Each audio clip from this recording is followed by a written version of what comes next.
Welcome back to another episode of the Simplified Lux Life podcast.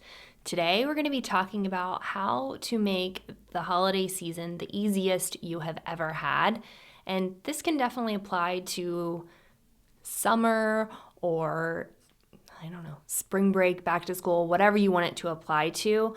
But I have found throughout the years that this is the easiest way to make the holidays go a lot more smoothly, be a lot less stressful, and really have the time and headspace to enjoy the season instead of feeling super stressed, spread thin, going all over the place, and just not actually enjoying it, like the whole point of the holidays. So, if y'all don't already know me, my name is Kate, and I am the creator behind the Simplified Lux Life blog and podcast, where we talk about how to have luxurious things in your life, but way simplified. Cutting out all the clutter, all the excess, and being more of an essentialist, not a minimalist, but an essentialist, where it's things that we have really curated. We're curating our lives to be easier and more enjoyable so that we spend our time in a way that we are actually feeling good about what we're doing. So let's get into the holiday season. Now, just to give you a little bit of background, I grew up around 12, my parents divorced, they moved to different cities, so we were always switching back and forth between holidays and parents. And then when you start dating and you get into serious relationships and you have their parents and their parents might be divorced, and there's different holidays that people celebrate, and different traditions are important to each of you, each family member, all these things, it can get really stressful and it can get really overwhelming, not to mention if you have children, adding all that into the mix. And so I've found that these are some things that make the entire holiday season a lot easier. As I mentioned earlier in the podcast, you can apply this to any time of your year. If you don't know this about me too, I have a business called Kate Waldo & Co., where I am an efficiency expert and systems expert. So I apply those things to all aspects of my life. And this is on a more personal note, how I handle the holiday season in a way that just makes it all go so much smoother. So first thing is, as soon as you can, as early in the year as you know that you have things happening during the holiday season, go ahead and put it on your calendar. I live by my Google Calendar, and my boyfriend and we will send each other calendar invites for things that the other person needs to know is happening or that we are both a part of. Sometimes if he sends me things so that I know he's doing XYZ or he's going to be tied up for a period of time, I leave those invites on my calendar. I don't accept or decline them, but it'll just sit there so it won't block up my time, but I see it on my calendar and know that he's busy. So we'll go through, this year we were really on top of it, and we went through in August our holiday calendar, and we had already talked to family about what we were planning to do, but we went ahead and blocked the times that we were going to be out of town, when we were going to be traveling. So not only block the holidays themselves and what you're going to be doing when, but also make sure to block off the travel time so that you give yourself that travel day. I don't know about you, but nothing really gets done, nothing work-wise or anything that's not related to getting ready to go out of town ends up happening on a travel day. So I like to block that and have very low expectations that anything else gets done, especially if you're an entrepreneur or you have kids. You just know there's a lot going to be going on. So blocking off those travel days gives you those bookends to your trip so that you have plenty of prep time to get on the road or on your flight. And then when you come back, you also have some reset time to unpack, get the house clean, get everything put away, get back on your schedule. That makes a really big difference. And then communicating with your family members and friends that you're going to be seeing during the holidays or not seeing during the holidays. We'll get to this in a second about how I handle the holidays now. I've really changed it up. But getting those things on the calendar ahead of time as early as you can helps you fill in everything around that. And we've found too that for John and I, it helps us to plan our schedules and trips around the holiday season, knowing, okay, in November, we're going to be traveling a good bit. In October, we've got a lot of family coming to visit us, so we probably don't want to overcommit to going to events or going out of town for any kind of trips that we know might be really exhausting if we stack all those things together. And it helps with all of our parents that we communicate what we're doing early on so that they have expectations set for, are they going to see us on Thanksgiving? Are they going to see us on Christmas? Are they going to see us around that time? For some people have to take work off. Should they plan to take work off? Are the dogs coming? Are they not? If you have kids, are the kids coming? Who's taking care of them? All of those things. It makes a really huge difference to get those things handled early on. And then we're going out of town these dates. We can't bring the dogs, so we need to book a dog walker, planning that stuff well in advance. I know that our dog walkers, they're already booked up for overnights, like months in early October. They booked up for all of the holidays through the Christmas season. So planning ahead makes everything go a lot easier, and then you can be so much more present and enjoy the holidays more. So the first things first, calendar, everything makes it easier once you have that handled, and you can always add to it, but getting those big chunks, especially if you're a business owner, go ahead and mark yourself out of office for the time that you're going to take off. You absolutely should take time off. You need to for your sanity. Make sure that your team, your employees know when they're taking time off, what your expectations are of them.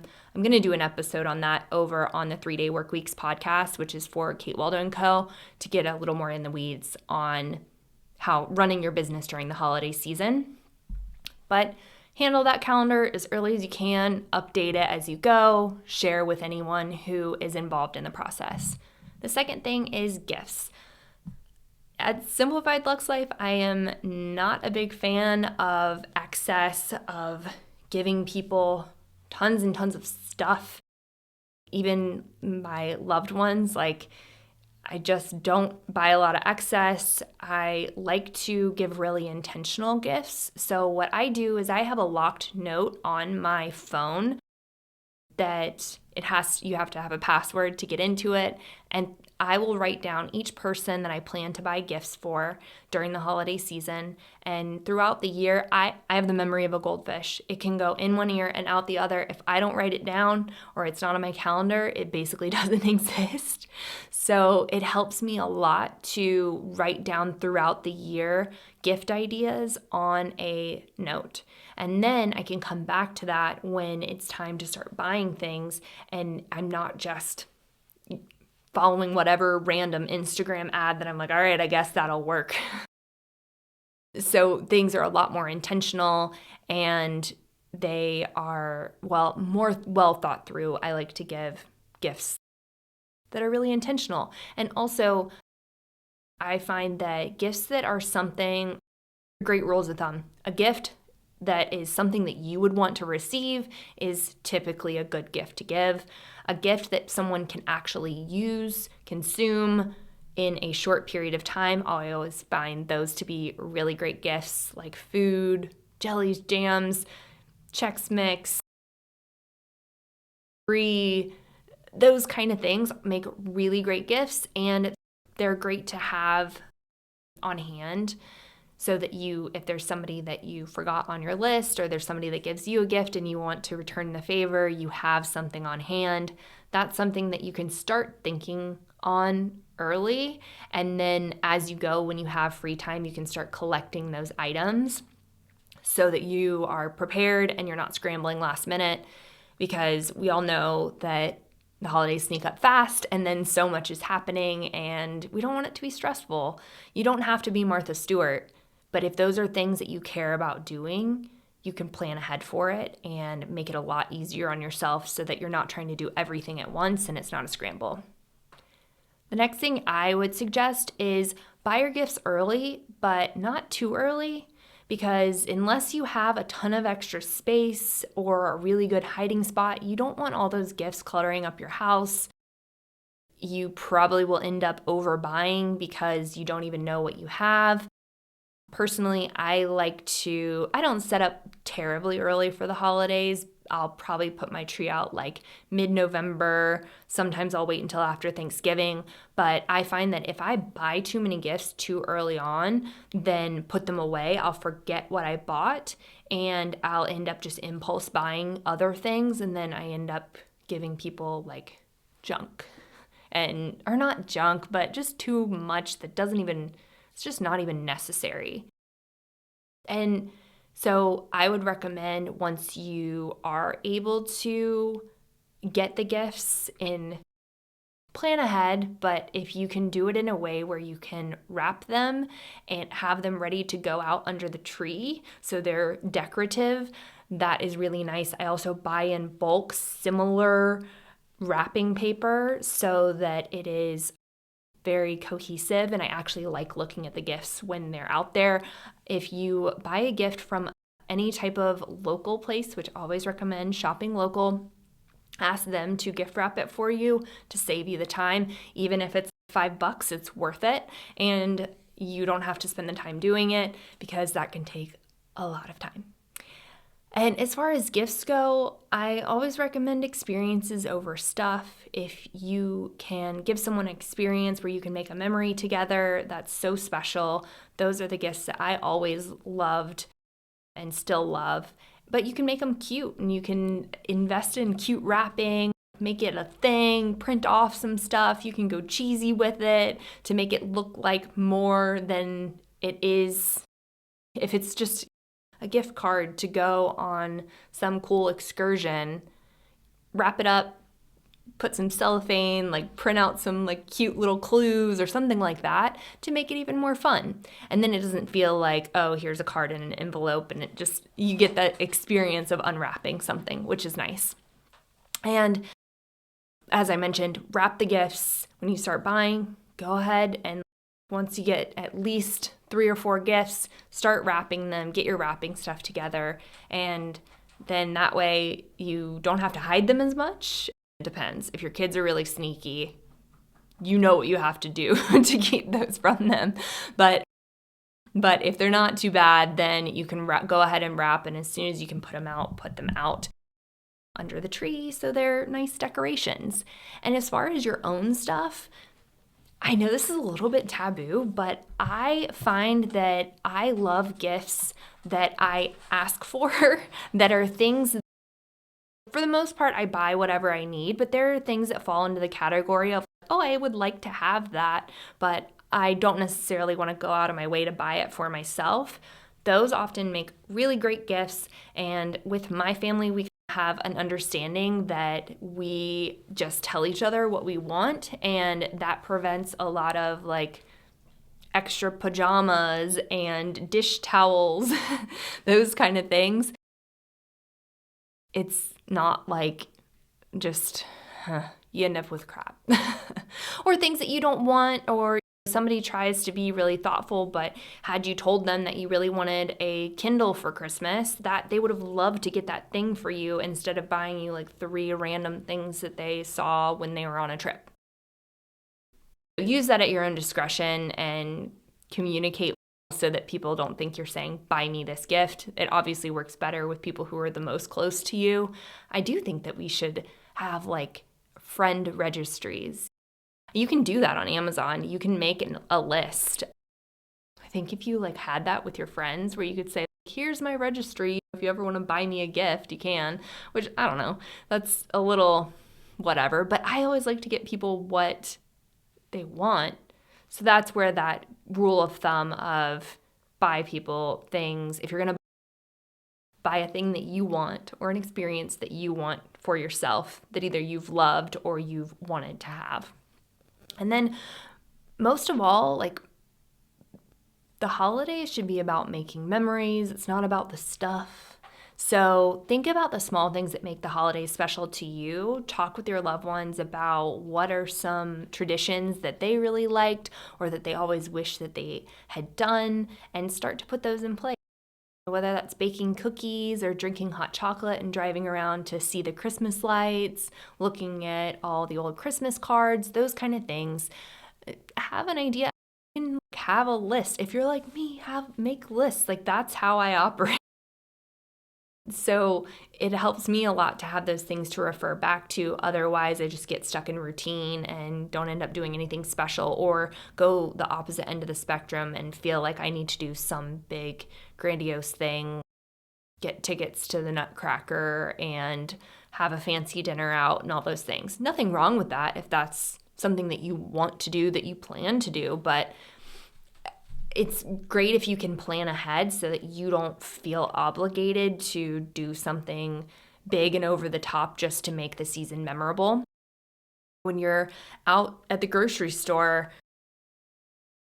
go and pick up the ingredients for baking cookies so that you have it on hand, or for making some homemade chocolate for later when you go and watch the lights, so that it can be something that's impulsive, but you already have a lot of the pieces, so it doesn't have to be too much of a big deal to make it happen. And yeah, just think about what makes the holiday season special to you. If there are new traditions that you want to start, like doing some kind of charitable act of some kind, whether that's volunteering somewhere or making Christmas cards or Hanukkah cards or whatever holiday cards, and you want to start those new with your family, do that. Feel like you can and create those new memories.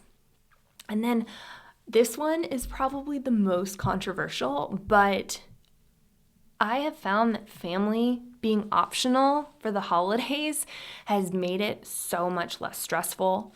Starting during COVID, it was just too stressful to try and travel. My family lives in Georgia, and it's either 5 to 6 hours away, or almost 8 hours away to see my family. And I just decided to skip Christmas.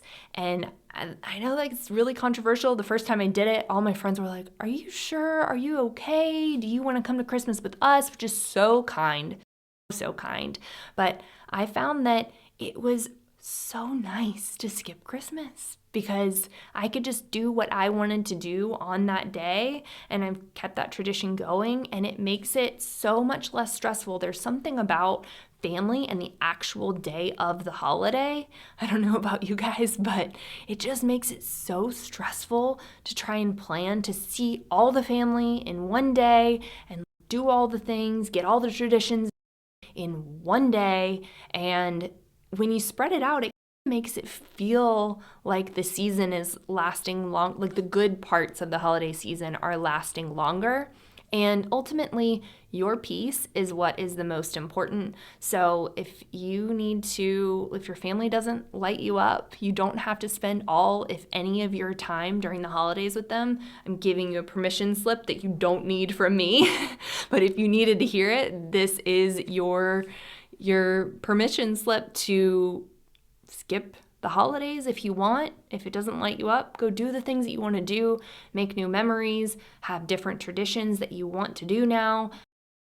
You get to decide, because your peace is the most important, and it just removes a lot of stress during the holiday season that isn't necessary. So I would love to hear if you guys tag me on Instagram at Kate Waldo & Co. or at Kate Waldo _ tag me and let me know what you're doing to make your holiday season easier. I want to hear your life hacks for this because I'm always learning and refining these things, but I hope this was helpful for you. I hope you enjoy it. And if you want to retreat, if you want to skip Christmas or bring your family to Pensacola for Christmas, we have our Lux on Lakeview Airbnb right in the heart of East Hill. It's a gorgeous space, a beautiful retreat. I cannot wait to decorate it for Christmas. It's going to be very chic, light and airy, but beautiful. So we'll have the link to that in the show notes, or you can go to simplifiedluxlife.com/Airbnb to book that. We would love to have you. So I hope that y'all enjoyed this episode, and we'll see you on the next one.